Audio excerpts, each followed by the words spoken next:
Did you know that tight hips can lead to lower back pain and limit your overall mobility? Let's unlock your hips for better movement and comfort. Many people experience tight hips due to sedentary lifestyles, which can cause discomfort and restrict movement. We'll address these common issues and the impact on daily life. Welcome to Unlock Your Hips, the Ultimate Mobility Guide. Today, we're going to explore essential techniques to enhance your hip mobility and improve your overall physical performance. Grab your mat, grab some water, and we're going to do some dynamic stretching and then move through the hips and then do some static stretching at the end.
Welcome to 360 Strong Women. Today we're going to work on hip mobility.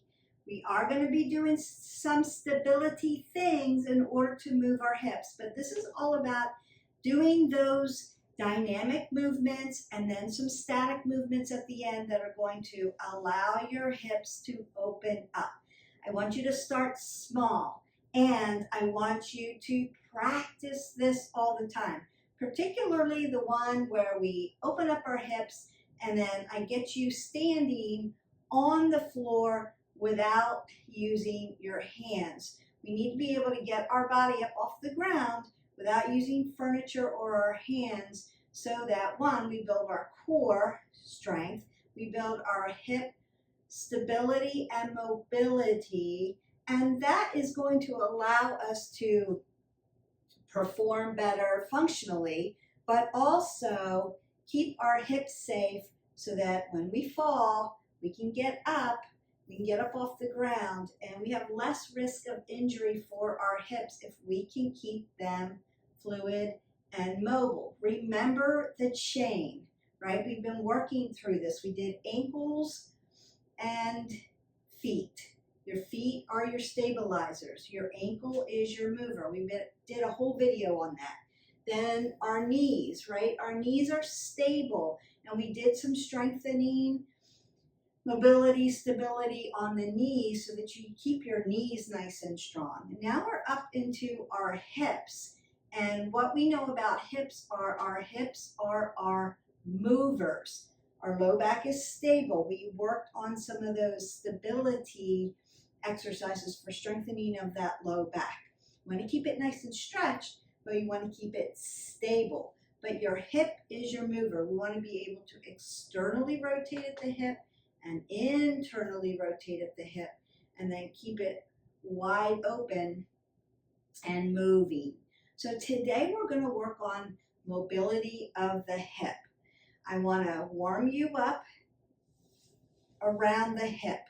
We're going to do some dynamic movements with the hip joint, and then I'm going to statically stretch those hips to keep them nice and long and fluid and lengthened with a lot of oxygen coming in. So the first thing we want to do is warm up dynamically.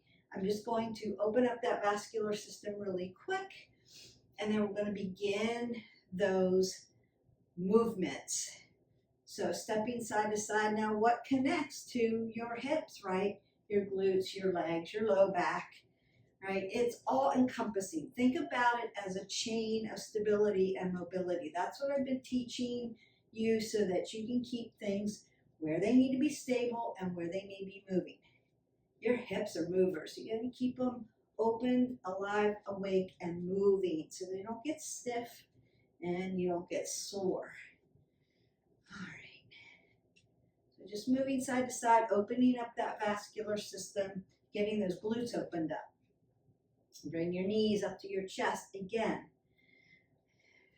Moving at the hip flexor, contraction, extension, right? Flexion and extension, and opening up your glutes. So make it animated. Big, big movements here. That should feel good. Just getting that blood flow in.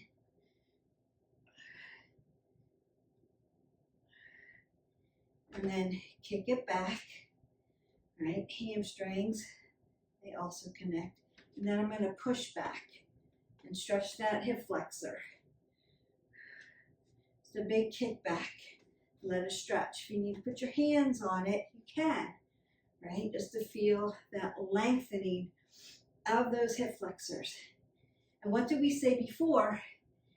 Tight hip flexors gives you a tight low back. So we need to keep them opened up.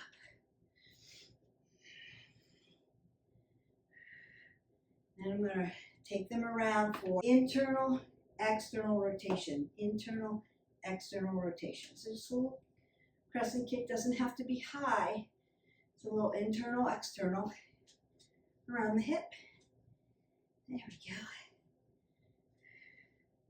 For some of you, this can be enough. I want you to practice, use this video as practice. I'm going to break it all down, teach you how to do it. Not doing a whole bunch of reps today, just want you to learn the movements and then practice them.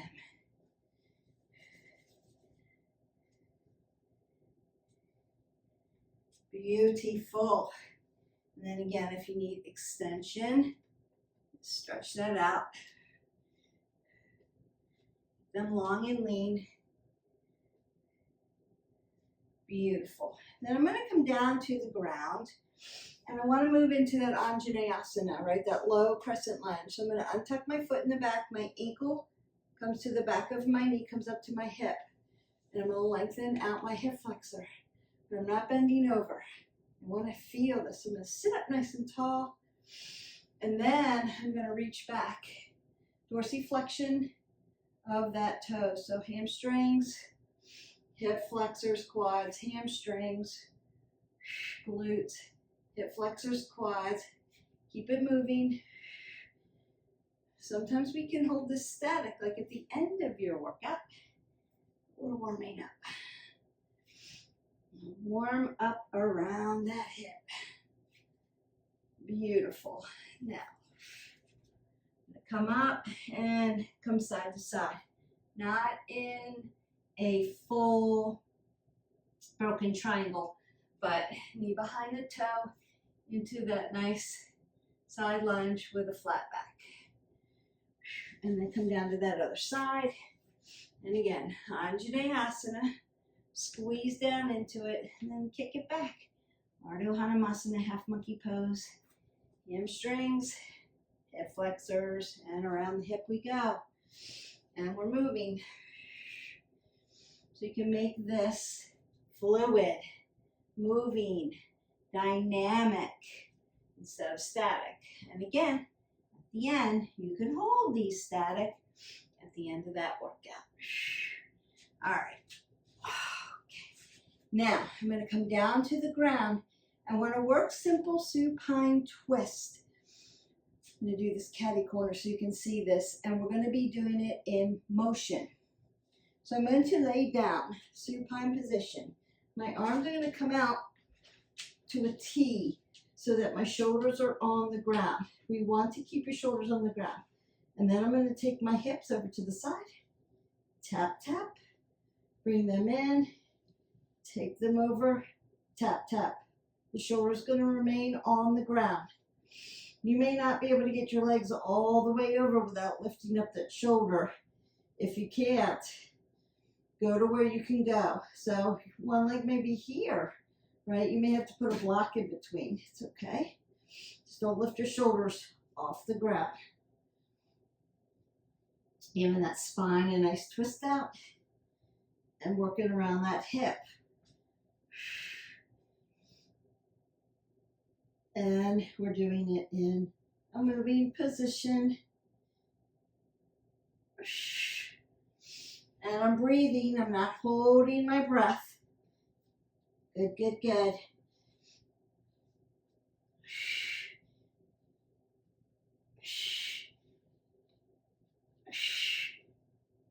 Perfect. So I'm going to come up. Now you may need to stretch that low back a little bit. That's okay if you need to stretch that out.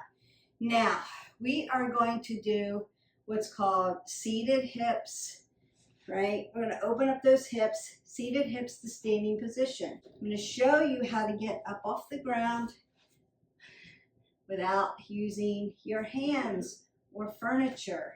So the first thing I want to do is put my legs out here. Now they're closed up. I've tried to close my knee joint as much as I can, but I'm still going to keep my toes towards my knees in dorsiflexion to protect them because they may not be closed up all the way. You may not be able to get your legs this tight. They may be looser. So if the joint's open, make sure you're dorsiflexing the toes towards your knees. Roll the shoulders back. Stack your scapulae. Pull the pit of the belly in and up. Apple under the chin. Crown coming to the top.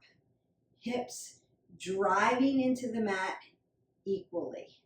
So kind of feel around for this, and you could be moving your hips side to side so you can feel like they're balanced out. Moving back, moving forth. And you might feel some tightness right away around your hip joint, around the glutes. Then the next thing I'm going to do is push forward up onto my knees, stretching out these hip flexors, moving my hips forward, and then sitting back down. Exhale, move them forward.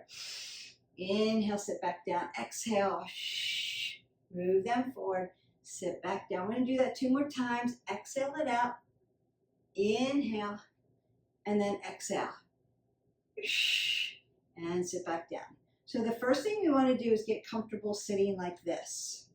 This may be all you can do for today, is just getting so that you can sit like this. So if that's where you're at, no worries. Just begin to stretch out or work to the other side. If you can get here, and then sit back down, you're doing really well. Now you may need to take your mat and roll it up and make it really cushiony for your knees, right? You may need extra cushion for your knees. That's okay. All right. Once we get here and you're okay with this, I'm going to take this back leg. So the knee that's in front, this is my right knee, it's in front. I'm going to take my left leg and push it to the front. Now I'm going to lunge, my knees on the ground, and then I'm going to tuck my toe in the back and stand up. No hands getting up and getting down. Now, if you need to, you can grab here, right, and lower back down. I'm going to untuck my foot, bring this foot around. Now I'm in almost like a broken triangle, and then I'm going to sit down and tuck my leg back in. Sit on my hips, sitting into the hips, pushing up, bringing this foot around, standing up, coming back down, taking this long. So we need strong abductors around that hip joint. Around that hip joint. You need that to be strong. And then sitting back down. That should feel really good. And then all I'm going to do is extend my legs and open them up because they've been in flexion. All right, get some oxygen in there. Sitting tall though, not leaning out. and then switch sides. Now, what do I always say about right side, left side? Not biomechanically balanced. That's what I always say. So once you sit down on the other side, you may say, whew, that doesn't feel the same. Again, dorsiflexion of the toes towards the knees. Pull the pit of the belly in and up, roll your shoulders back. Crown of the head to the top, apple under the chin, so I'm not dumping my head below my heart. I don't want to get dizzy. And then I'm going to sit into my hip.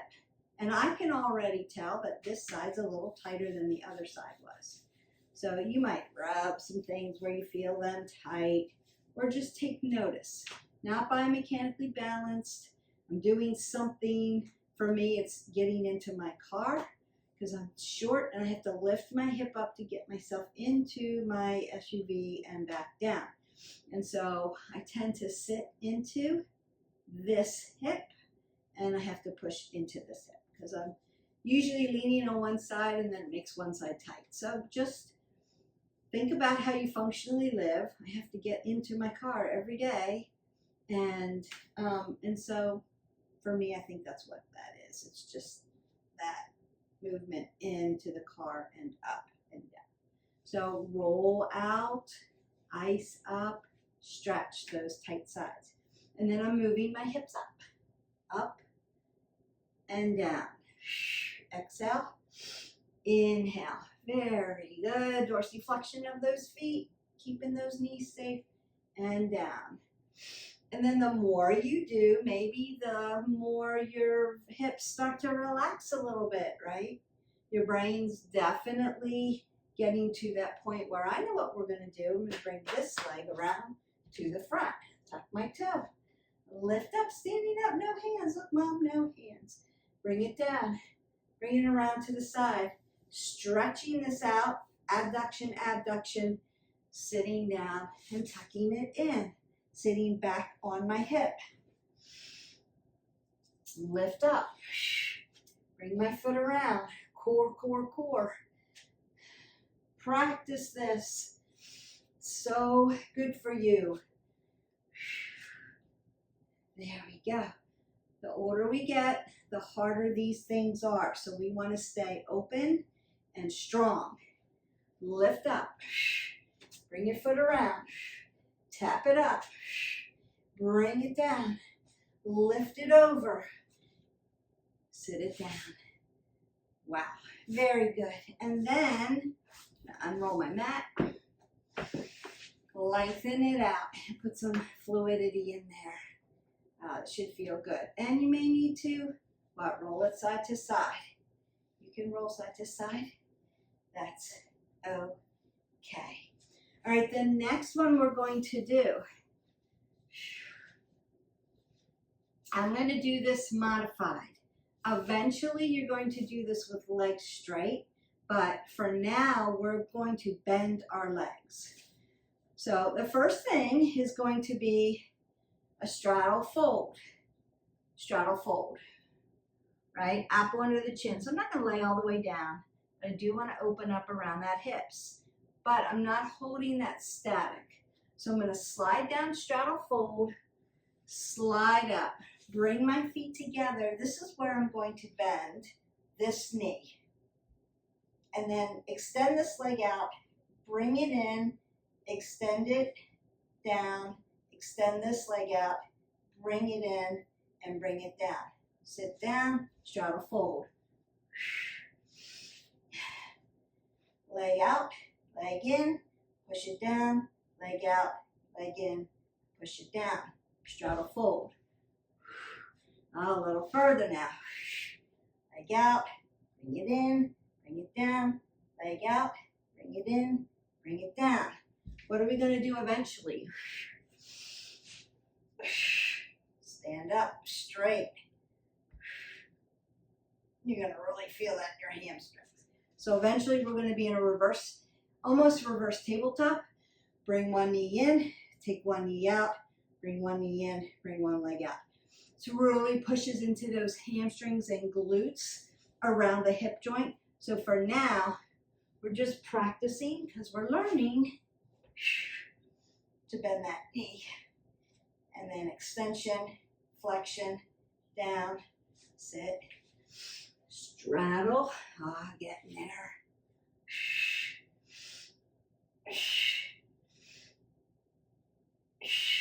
One more.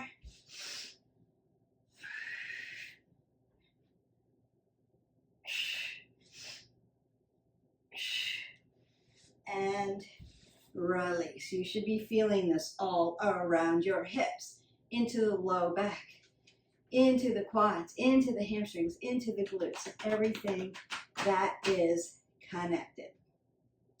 The next one, you're going to get into a yogi squat. Now, if you've never done yogi squat, you may need a yoga block and sit on your block. That's okay. Done yogi squat a lot in my videos. Just open up that hip, right? So first thing is you want to be comfortable in yogi squat. And it may be that you need support so you could sit on your block and just work it this way. And then be in a little bit of movement here. Not holding the static. Just moving so that our hips are moving. And then I just want to take a little duck walk. I'm going to step, step, step. There you go. Step, stay low. And then I might walk back. Step, step, step, step. And then sit back down.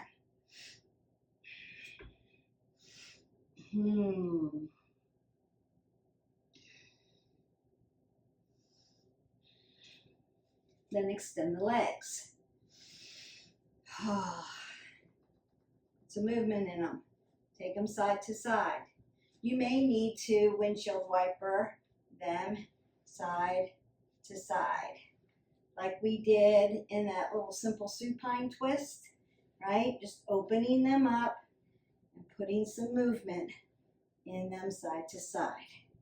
Internal rotation, external rotation, internal rotation, external rotation. Come back up to your yogi squat. Now you may need to use your hands to duck walk at the very beginning if you're just learning.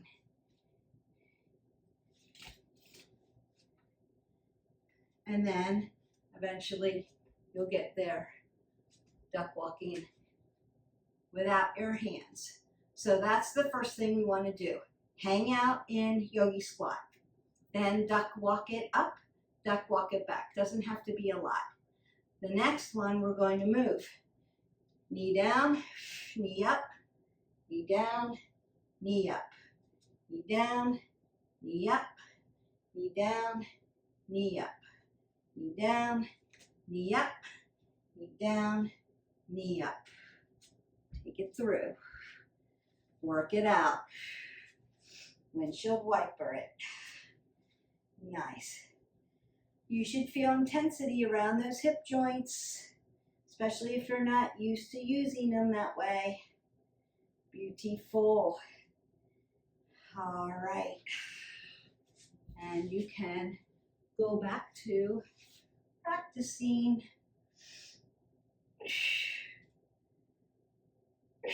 Now, maybe a question.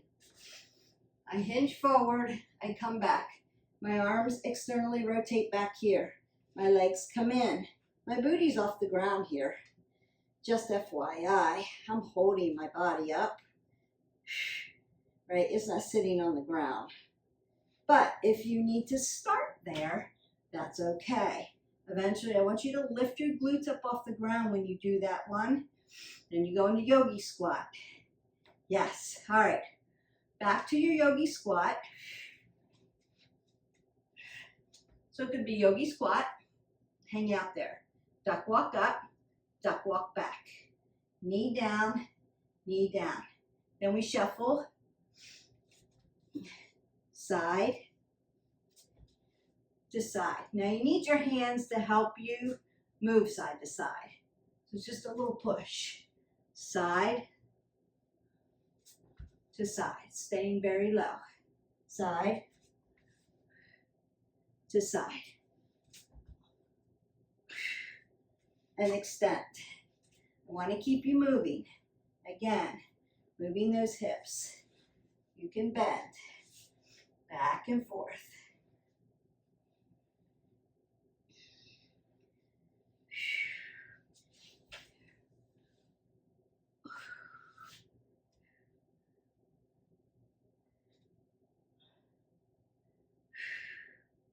All right, now we're going to lay down into a supine position and push up into bridge. Again, it's going to open up these hip flexors.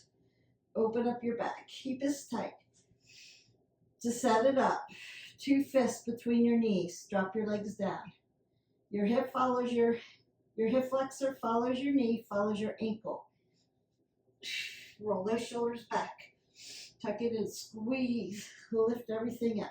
Squeeze, squeeze, squeeze, squeeze, squeeze. And come up onto your toes. Drop down. Booty down. Lift up. Stretch. Booty down. Lift up. Stretch. Booty down. Exhale. Lift up. Inhale. Come down. Exhale. Lift up. Inhale. Come down. Exhale. Lift up. Inhale. Come down. One more. Exhale. Lift up. Inhale and come down. Bring your knees to your chest. You can rock that side to side. So open up that low back a little bit. You're doing a lot of things when you work bridge. If you need more stretch, just keep those knees nice and soft and then lengthen the legs out. Come side to side. Give them a big long stretch in those hamstrings. And then you can roll that up. So those are our mobility points for today. Take your hip flexor back, stretch it. Take crescent lunge, stretch it. All those standing ones we did at the front. Anjayneasana, that low crescent lunge. In that stretch. Back into Arhdo Hanamasana. Open up those hamstrings. You need to open everything up and get it really warmed up before you start these seated hips. Thrust forward. Stand up. Right? Long, broken triangle, not really, but a stretch, and then back in. Then where are you? You're in straddle. Coming down, lifting up. I love this one. And remember, eventually that leg's going to be long. It's not going to be bent in. Then we get into those yogi squats, hanging out in yogi squat. Then duck walk, duck walk. Yes? Tap that knee in, tap that knee in. That's a hard one. So consider that practice. You could be here in seated position, doing that one, right? Tap in, tap in. So internal rotation at that hip flexor. And then we went into that bridge, up on your toes, gonna work those calves as well, tap down, so pelvic tilts, in bridge position, really, really working and stretching that hip flexor out. All right, the next thing I want to do, there's so many hip opening things, we're just going to start the static stretch for you, if you will. Now you could go back to Anjayneasana as a static stretch. You could be here, right, and then stretch that out. Hold that about 30 seconds, let that stretch, let that blood flow come. Then I'm going to come down to my lizard and lengthen that out. And really get that stretch in. I might want to then lift up and take a twist while I'm at it. And then bring it back down. Anjayneasana, hold that. And then push back for my Arhdo Hanamasana and hold that.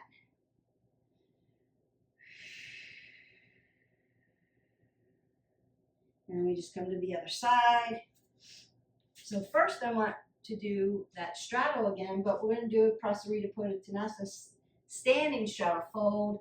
So I'm just going to fold standing. Knees are soft. Oxygen's coming in. Opening up the back of the legs. And then I'm just going to twist everything to the other side. Start in my Anjayneasana. Static hold now. Really opening everything up. Arhdo Hanamasana. Monkey pose. Half monkey pose. And then I could come back to my lizard. Give that a nice stretch. Remember that your back is nice, long, and lean. Once you hit this, I could rotate up and give that a little twist. Feeling this all the way through that abdominal band because it comes around the hip joint. Hang out here, stretch that out. Beautiful. And I have one more that I want to do with you. And I want to do figure 4 with you because I want to stretch your piriformis out because it matters around that hip joint. So you could do this. I've done this lots of times and lots of videos. You could do it supine position, crossing over. Remember, your ankle joint is not disturbed on top of your knee. You're not on the knee joint, you're on the quad tendon, and your knee is uninhibited here. It's not disrupted. Then low back stays on the ground. Drive that knee to the chest. If you need a little more, we talked about this because this is healthy for knees, right? I'm going to put my heel right up against my glute, cross over, and open up that piriformis. Sitting up nice and tall. Now, if I need it really intense, I could use my wall and open that up. So if you did the low back, glutes, and hamstrings, we stretched this, and I broke it down. So all you have to do is hit our button, like, subscribe, and share. You can get all the workouts, all the playlists. We are working around the hip today, getting it moving and mobile and wide open. Your posture will be a little bit better too. You won't be so compressed in the low back. Sit up nice and tall, breathe in.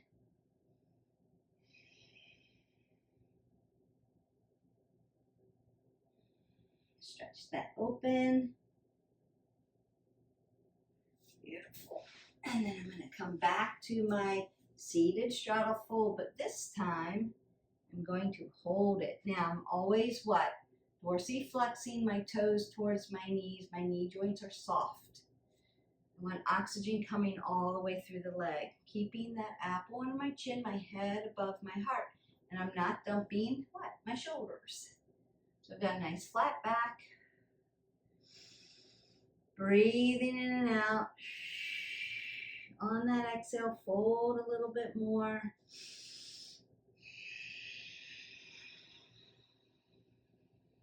Open everything up. That feels good. Now, you may need a couple cat-cows because when we work around the hip joint, it pulls into this lower lumbar, right? So you may need some flexion and some extension into your back. That may feel good. You're really feeling around the hip flexor, but you may need to take a few of those movements. If you're not used to opening your hips like that, you may need to. So we will continue with hip mobility because there's so many things to do. And remember, shoulders and hips follow each other. So one of my next videos will be shoulder and hip mobility, stability mobility together, because I want you to be aware of your kinetic chain. And I want you to be aware of when your shoulders dump forward, something's going on with your hip. So you could have tilted it. It could be punching forward. Your knees could be punching forward. We need to understand the kinetic chain of stability mobility so that you know when you're doing an exercise, your alignment is correct and you're not practicing poor posture or poor alignment, because it will not help you move forward and you'll end up hurting yourself. And so I'm not here to spot you because I'm not in a classroom with you. When I'm with people, I'm constantly looking at their form, at their alignment, so that I can help them make really good choices on their kinetic chain and movement. And I can determine by looking at their alignment, their kinetic chain, what they're using as a stability or a mobility point. I can tell something's going on with their foot, their knee, their hip, usually at joint systems, their shoulder, or they may have like weakness in their rhomboid, so it's causing their shoulders to fall forward, which is then causing their neck to be in, or head to be in kyphosis, which we don't want to be, right? Posture, posture, posture. So we're constantly having to remind ourselves to pull in, lift up, and punch back so that we're in proper alignment. We don't want to hurt our neck. It's a stable point. So learn the kinetic chain with me as we go along these and practice this. This one was hard. Hip mobility is hard, especially if you have very tight hamstrings or tight hip flexors. Consider, meet yourself where you are and start small. We did a lot of movements. I didn't go into a lot of the more difficult movements yet. We will get there. But I feel like most people try to rush to make it look fun and fancy, and they're out of alignment. If your hip flexors or your low back or your hamstrings, your glutes are tight, we want to strengthen muscles around the joint, but we want to get the joint in where it's supposed to be moving. So hips are movers, low back is stable. And you are always where you feel a tightness or where you feel a problem or where you're having an issue, look below and above the joint so that we can figure out, really, it's not my knee, it's my IT band. It's at my hip that's causing my knee to hurt, or my foot is causing my knee to buckle or my adductors to buckle. I'm not doing something with my foot. I'm moving my foot, not stabilizing it. So consider different things like that. Why am I at a myofascial sling, this hip and this shoulder? Something's going on causing this to buckle. I see it a lot of times. And so we want to make your body have good practice points of stability, mobility. And we want to get into practice in moving those hips. So once you get into your yogi squat and you feel comfortable with that, then start to move in it, right? Just like we find the perfect plank, we hold it for 60 seconds in perfect form, then we need to start moving. Single knee, double knee, move your legs, move your arms, walk in plank. You need to start moving it. So stability, find the perfect position, be able to do it for a little bit, not 5 hours, please. Maybe a minute of good, pure, perfect plank, and then move it and make it more challenging that way. You want to make it a mover. So that is, I'm going to get off my box about that. I know I tell you every single time, but practice. You want to also practice opening up those hips and then being able to stand up, right, without hands or furniture. It's going to keep your hips safe. It's going to keep you from injury, and that's what we want. I wouldn't consider this a workout. I would consider this practice in hip mobility and movement.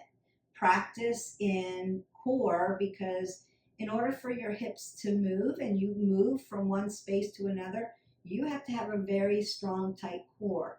Also, strong hamstrings, strong quads, adduction and abduction. So moving in planes of motion like we did, side to side, up and down, right side, left side, we did all of that. And then your hips should feel really wide open. And then things that you can do, keep stretching them. If they get really sore, they get inflamed, that's normal when you're just starting to get range of motion of those hips and keep them moving.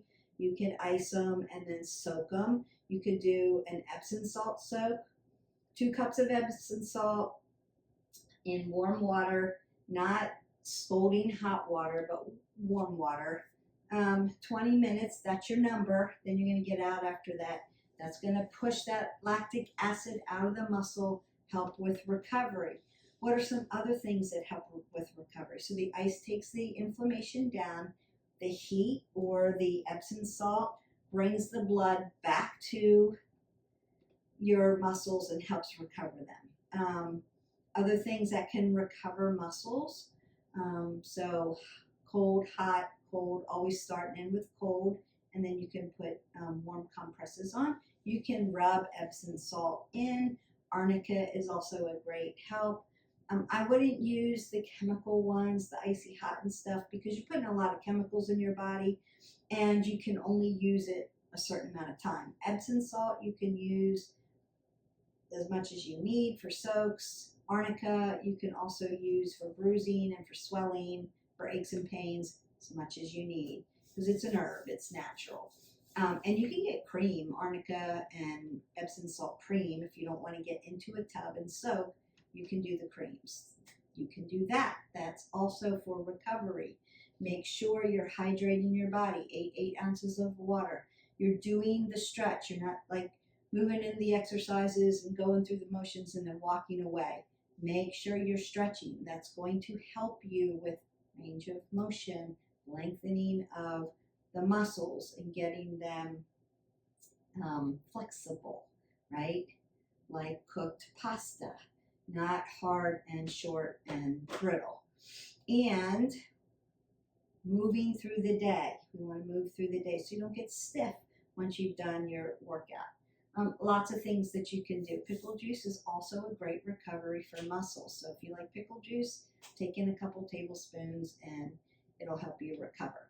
All right, so I hope that you enjoyed this video. Super important video for hip mobility. Practice it. Keep practicing, little pieces at a time. Don't try to push yourself into it. If you're not there, just keep moving. Maybe you just are sitting in your hips the first time, sitting side to side into those hips the first time, and then you're lifting up and coming back down, lifting up, coming back down. Maybe you don't even get to moving or rocking up onto your knees and moving your leg. That's okay. Just keep moving forward. Keep practicing forward.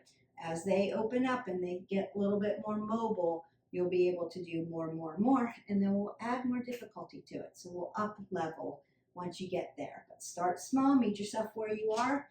I hope you have a great day. I will see you for the next video. Bye.